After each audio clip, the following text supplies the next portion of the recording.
Bienvenue dans C'est pas dans le deck, le podcast qui dévoile le détail qui change tout, avec Alexandre Ling. C'est un marché en plein essor. De plus en plus de consommateurs se tournent vers des alternatives végétales pour remplacer dans leur assiette les produits d'origine animale. Au pays du fromage, sur ce créneau, ce sont les nouveaux affineurs qui règnent. Start-up qui a fait le pari de convertir les consommateurs à ses créations végétales au goût fromager. Qui est le fondateur des nouveaux affineurs ? Quel est son parcours, sa vision ? Quelle dose de conviction faut-il pour se lancer sur un marché si naissant ? Réponse dans C'est pas dans le deck, le podcast qui dévoile le détail qui change tout. C'est pas dans le deck.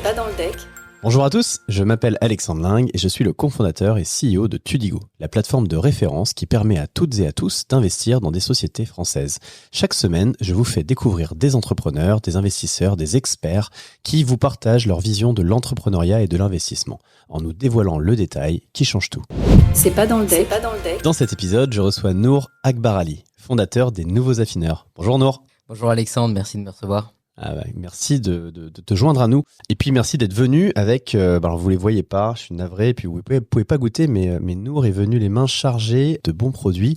Tu vas nous les présenter, tu vas nous expliquer quelle est la mission, qu'est-ce que font les Nouveaux Affineurs. Oui, les Nouveaux Affineurs, c'est une entreprise innovante dans le monde de la gastronomie française qui travaille depuis plusieurs années maintenant à développer des produits alimentaires avec un impact positif sur l'environnement, la santé, les animaux, en particulier en faisant des alternatives au fromage fermenté. Là devant nous, là, on dirait, moi j'ai l'impression d'avoir des fromages. J'ai quoi là devant moi ? Ce qu'on est en train d'avoir sur la table, c'est certains de nos produits. Donc il y a l'affiné d'Albert qui va être une alternative à un fromage type pâte molle avec une croûte fleurie. C'est un brie en fait. C'est ça, une pâte molle à croûte fleurie qui va se déguster comme un brie, un camembert. Et il y a quoi dedans ? Il y a de la noix de cajou et du soja. Tous nos ingrédients sont bio, uniquement de l'eau, du sel et des ferments. Donc j'ai pas de lait là ? Non, il n'y a pas de lait. 100% de nos produits sont en fabrication totalement végétale. Un de nos axes importants dans le développement, alors le premier c'est le goût. Et l'enjeu dès le départ, c'est de se dire comment on a une approche du végétal, de l'alimentation végétale qui est par le goût. Bien sûr, le végétal est lié à beaucoup d'autres choses, mais l'idée c'est pas d'avoir une approche culpabilisante ou presque, je vais dire, punitive avec un petit gâteau qu'on imaginerait un truc tout dur, tout sec là. Comme les steaks de soja quoi. Alors comme les anciens. Ouais. Et en tout cas d'avoir une approche où les gens se posent d'abord la question est-ce que c'est bon ou pas avant de savoir si c'est végétal ou pas. Parce que c'est vraiment ça qui va aider le grand public à facilement adopter des nouveaux aliments dans son alimentation, réduire les produits laitiers, augmenter par exemple les céréales ou les oléagineux comme on peut le faire. D'ailleurs c'est très très bon, hein. Là j'ai le brie en face de moi, j'ai déjà mangé la moitié. Et puis on a également un fromage aux fines herbes type boursin. C'est notre gamme de produits frais, effectivement, donc qui va se consommer un peu comme un fromage à tartiner. Et par rapport aux produits laitiers équivalents, en plus d'avoir une liste d'ingrédients très courte, on a autant de protéines qu'un fromage sur cette gamme-là. Ok. Mais on a 2 fois moins de graisse, 10 fois moins de graisse saturée. Vous avez un Nutri-Score là-dessus ? Sur ceux-là, c'est un Nutri-Score B.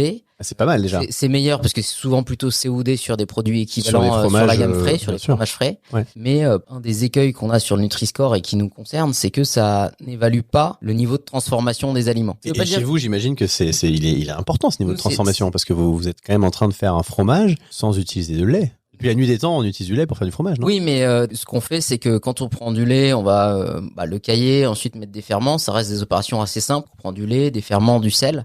Nous, c'est pareil. On prend des plantes, en l'occurrence de la noix de cajou et du soja. On part du produit brut. On va rajouter du sel, des ferments, un peu d'eau. Donc le niveau de transformation qu'on a, il est minimal pour un produit comme ça. Et dans les produits végétaux, pas que, y compris dans les produits animaux, où on trouve, c'est un des enjeux de santé publique aujourd'hui, une trop forte proportion de produits qui sont très transformés. Oui, exemple, tu prends un steak haché Beyond Meat, là pour le coup, t'as vraiment l'impression d'avoir du bœuf dans ton assiette, mais là c'est 100% fait en usine. Ça veut pas dire qu'il n'y a pas d'intérêt à ces produits-là, ça veut juste dire que, en tout cas, c'est un critère également à évaluer. D'un point de vue nutritionnel, pourquoi ? Parce que aujourd'hui, et depuis maintenant pas mal d'années, on commence à avoir de plus en plus d'études sur l'impact des ingrédients et ce qu'on va appeler les aliments ultra transformés sur la santé humaine. Alors c'est corrélé aussi souvent avec des aliments qui sont très gras, très salés, très sucrés, c'est-à-dire qu'en fait... Moi je crois que c'était lié par exemple aux produits presque chimiques qu'on met dedans, mais aux nitrites et ce genre de choses. C'est-à-dire qu'il y a beaucoup d'additifs dans les produits qu'on va qualifier d'ultra transformés. On va avoir beaucoup d'additifs, des exhausteurs de goût, des texturants, des choses comme ça. Beaucoup de ces produits-là ont également un autre défaut, c'est d'être des produits qui sont très gras, très salés, enfin des chips, des choses comme ça. Ça c'est un point important, mais ces ingrédients on les connaît pas bien. On sait progressivement qu'ils ont un impact sur beaucoup de choses dans le fonctionnement de notre système digestif et qu'en plus, on connaît pas bien les effets cocktails. Ouais. C'est-à-dire quand on va manger certains ingrédients dans un aliment A, puis un autre dans un aliment B, aujourd'hui, la complexité, le nombre d'ingrédients ne permet pas d'évaluer tout ça. En fait, ça serait titanesque. Et donc, on a des signaux faibles qui démontrent qu'il y a des risques là-dessus. Il y a des chercheurs en France qui sont en pointe là-dessus. Et ça commence à être bien connu qu'il faut limiter cette consommation-là. Donc nous, on a choisi d'avoir un niveau de transformation très bas. On prend des ingrédients bruts, on ajoute juste de l'eau, du sel et des ferments. Et grâce à un procédé qui est breveté à la fois pour avoir une pâte qui a une texture spécifique sans texturant ajouté. Ah, donc là, en fait, en plus, vous avez un brevet. Donc, deux brevets déposés qui vous permettent en fait demain d'exporter ça à l'échelle mondiale. Oui, aujourd'hui, ce qu'on a protégé, c'est une partie de notre procédé. Nous, on est les seuls à utiliser ce type d'ingrédients, en tout cas de cette façon-là, c'est-à-dire un mélange avec du soja et des noix de cajou. Et on arrive en fait, avant même la fermentation, à avoir une texture assez particulière, en particulier sur 2 familles de produits sur les 3 qu'on commercialise. Et c'est ce qui nous permet, entre autres, d'avoir une texture qui est vraiment différente de ce qu'on peut connaître sur le marché. Bon, tu vois, j'allais te poser la question, mais je vois pas dans ton CV le moment où tu as été fromager. C'est quoi le rapport avec ton diplôme de Centrale Lille, ton master spécialisé en maths appliquées et puis le passage en conseil sur des projets industriels et techniques? Bon, je crois que j'ai compris. Finalement, en fait, il fallait quand même tout ça pour pouvoir développer un fromage à partir de matière végétale. Ce qui est sûr, c'est que j'ai un parcours et une première partie professionnelle dans un contexte un peu technique, au contact de l'industrie. Le lien avec l'alimentation, premièrement, c'est que moi, c'est quelque chose qui m'a toujours intéressé, avec un regard, j'allais dire, technique Santé. aussi, à comprendre comment on mangeait, quel était notre impact aussi de tous les actes de consommation qu'on a sur le monde. Et donc, c'est comme ça que je suis venu à avoir un intérêt très fort pour l'alimentation. C'est quand même un des actes de consommation les plus récurrents, parce qu'en fait, on mange tout le temps. Bon, on consomme de manière épisodique. Exactement. En fait, aujourd'hui, on voit toutes les thématiques d'impact se développer et c'est très souhaitable en fait que les gens prennent en main finalement comment ils se déplacent, ils font attention à leur mode de transport, à leur énergie, à tout ça, et beaucoup de gens commencent à surveiller ça, à essayer de changer un peu leur mode de fonctionnement, leurs habitudes. Paradoxalement, on voit que sur l'alimentation, c'est pas là où ça change le plus vite, et pourtant, c'est ce qu'on fait le plus souvent. En termes de petits gestes du quotidien, c'est quand même celui que tu fais le plus. Et ils sont très fréquents. En fait, sur l'alimentation, on a besoin de personne, c'est-à-dire que on est libre aujourd'hui de manger ce qu'on veut, matin, midi et soir, enfin quand on mange. Et ce qui est démontré, c'est que changer son alimentation, ça fait partie des actes les plus importants qu'on peut faire au niveau individuel et qui ne dépendent pas, par exemple, de la puissance publique, des politiques de santé ou autres. Pour prendre un exemple concret sur la politique énergétique, même si aujourd'hui tu peux choisir, je sais pas, ton opérateur ou autre, il y a beaucoup de choses qui sont indépendantes de ta volonté. À ton échelle, tu peux pas. Tu décides pas ni du prix ni de la disponibilité des énergies renouvelables dans ton mix énergétique. Exactement, ni de la stratégie à 25 ans sur le parc énergétique français. Bien sûr. Mais par contre, tu peux décider de réduire ta consommation de viande, de lait. Exactement. Et ça, on s'en rend pas compte, mais ça a un impact extrêmement fort. À la fois parce qu'on le fait très souvent, à la fois parce que quand on vient comprendre en fait quel est l'impact de la viande, quel est l'impact du lait, quel est l'impact des produits animaux sur notre corps, sur les écosystèmes, sur les animaux non humains qui nous entourent. En fait, c'est un moyen d'action très rapide, très efficace et d'une certaine façon très simple, même si on est tous emprisonnés par les habitudes. Et c'est ça qui rend les choses compliquées. Même si là, on commence à voir de plus en plus de produits, d'alternatives végétales à tout, à la viande, avec toi maintenant, sur le fromage également émerger, de plus en plus de gens qui s'y intéressent, de plus en plus de choses passées sur les réseaux sociaux à ce sujet-là.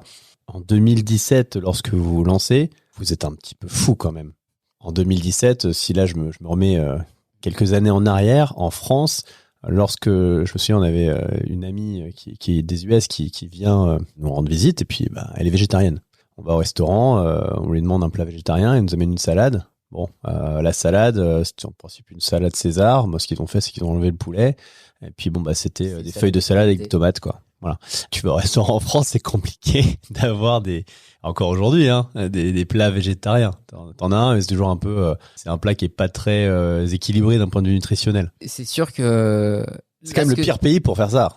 Tu vois, oui. tu t'es dans le pays du fromage. Déjà, si tu étais sur des alternatives à la viande ou que tu faisais de la nourriture en poudre ou que sais-je, c'est compliqué. Mais alors là, tu t'attaques au fromage dans un pays où on a les meilleurs fromages du monde, avec une culture très très chauvine en plus. Et puis quand même pas une majorité de végétariens. Dans ce que tu viens de dire, je crois qu'il y a trois choses. Il y a pourquoi aller choisir de travailler justement sur les alternatives au fromage. Et en plus, à ce moment-là, il y a un peu la question de pourquoi en France, parce que c'est là où on peut voir le plus d'obstacles. Et la situation aujourd'hui, justement avec un peu l'exemple que tu donnais sur ton ami et sa mésaventure, je crois, au restaurant.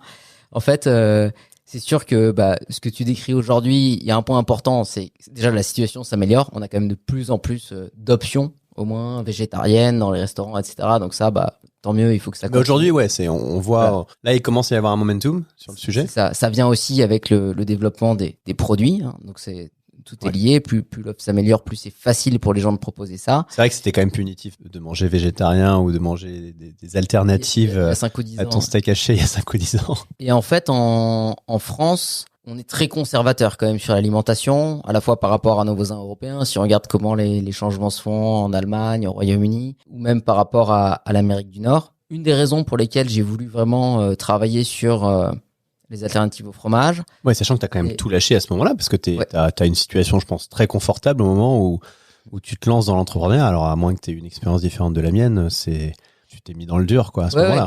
Complètement. Et donc, l'enjeu, c'était de se dire, je veux travailler vraiment sur améliorer, moi, l'alimentation au sens large.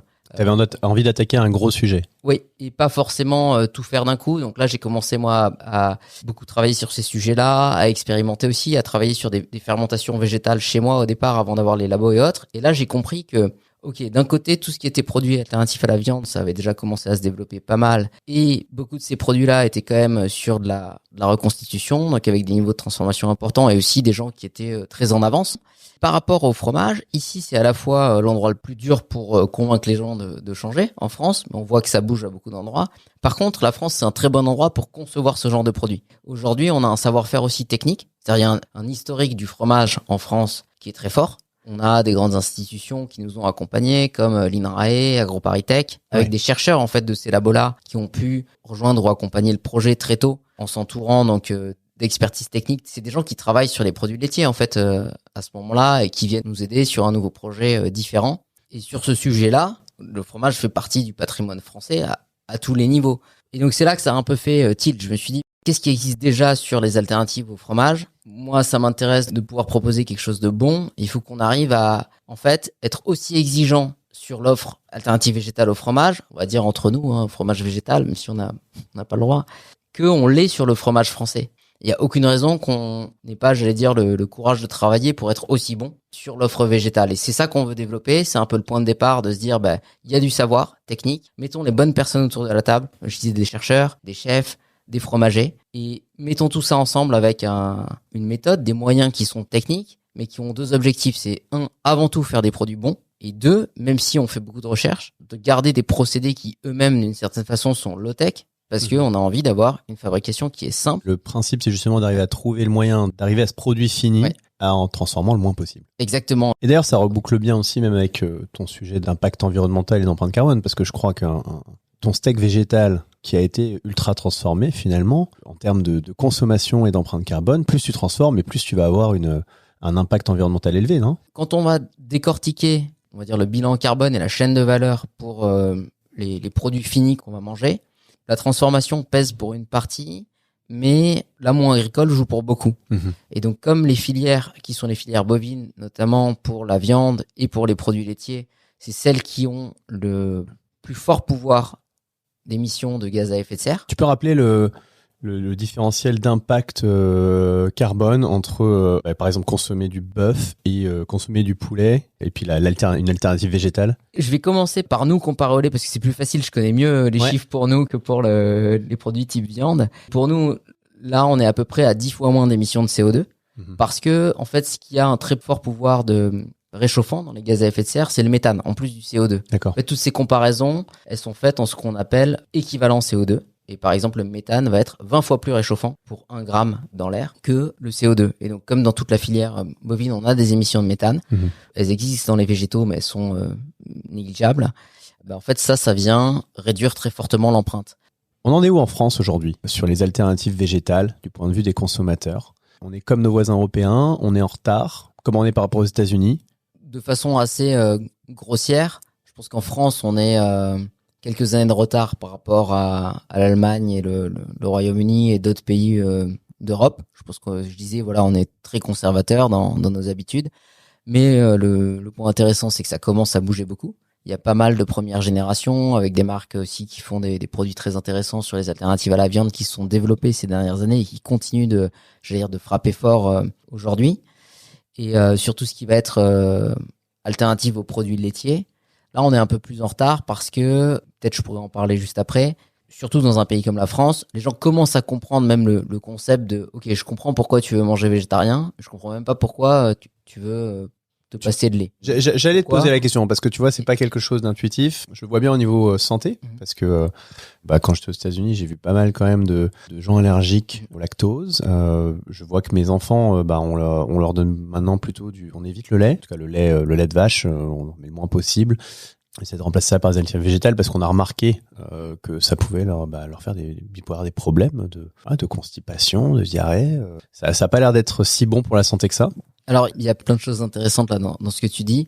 Et peut-être juste pour qu'on ait les grandes masses, tu parlais de la tendance du végétal. Ouais. Un chiffre important, les alternatives au lait, aujourd'hui, ça pèse à peu près 16% des ventes. C'est-à-dire, si on prend le lait animal et végétal, le végétal pèse 16% au niveau mondial, ce qui est énorme pour un changement. Et d'ailleurs, on voit dans des supermarchés comme Whole Foods, il y a plein de photos aux États-Unis où le rayonnage, t'as la moitié vraiment du linéaire, c'est de l'alternative, et t'as seulement, on va dire, la moitié qui est du produit laitier. Voilà, après, Whole Foods, pour ceux qui connaissent pas, c'est le supermarché de ceux qui font attention à leur alimentation, à l'environnement. Les végétariens, voilà. Et aujourd'hui, en France, le ratio, même dans un magasin bio, c'est pas moitié-moitié. On est quand même très minoritaire sur le végétal. Et donc, ça, c'est pour donner un truc intéressant, un point de repère intéressant, c'est que sur cette catégorie des laits, on est déjà à 16%. Sur la viande, on est plus petit. Et sur les alternatives au fromage, on est très petit parce qu'on est à 1,5% de part de marché si on compare par rapport au laitier.